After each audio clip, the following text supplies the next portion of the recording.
अस्सलाम वालेकुम। मेरा नाम है जी इजाज़ हुसैन, चक नंबर 161 रहमानाबाद। मैं जी अपनी बेगम का ऑपरेशन करावन गया जी शहजाद हॉस्पिटल ममोरिया मेर शाडा।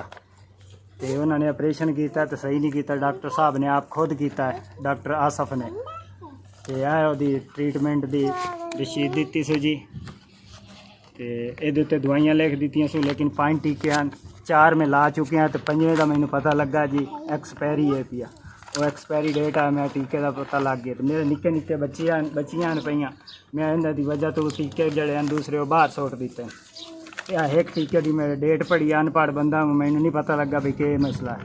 वो यूँ दिहाड़े दिहाड़े ना तबीयत खराब होती गई है। वो टीका जी मैंने तो इसका पता लगा भी एक एक्सपायरी है, दूसरे का पता ही कोई नहीं है।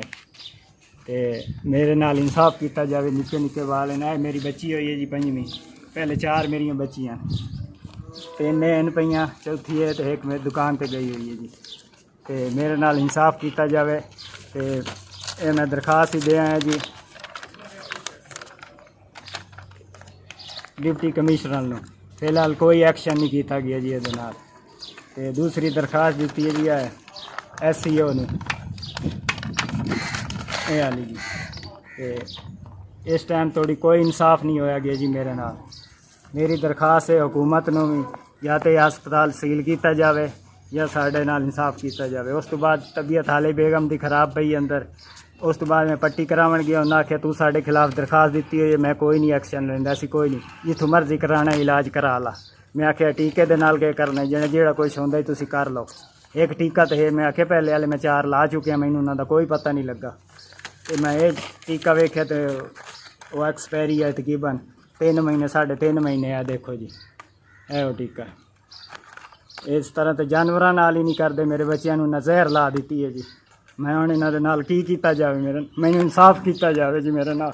मैं गरीब बच्चा, मेरे निक्कियां निक्कियां बच्चियां जी, मैं हूँ इन्होंने क्या करा, मैं किहड़े पासे जावां, ताज़ी दिहाड़ी करने वाला बंदा मैं। मेरे नाल इंसाफ किया जाए जी मेरी जी हुकूमत नाल, मैनू इंसाफ दिता जाए बस। मेरी दरखास्त भी कोई नहीं सुनता, सब आदा रिश्वत लेंदा है इन्होंने को, 7-8 लाख रुपया लेंदा महीने की, मंथली दे रहे। इस वजह तो इलाज करता पिया, या तो कौन करता है, DBS भी नहीं है, क्या आम डॉक्टर है पिया, दी तलीम ही मैट्रिक क्लियर नहीं है जी। ये तो जुल्म कर रहे हैं। पहले ही 1-2 वाक़े होए ने, ये सील हो गया, फिर पैसे दे के तो छुट जाता जी, मुड़ खोल लेंदे। मेहरबानी जी।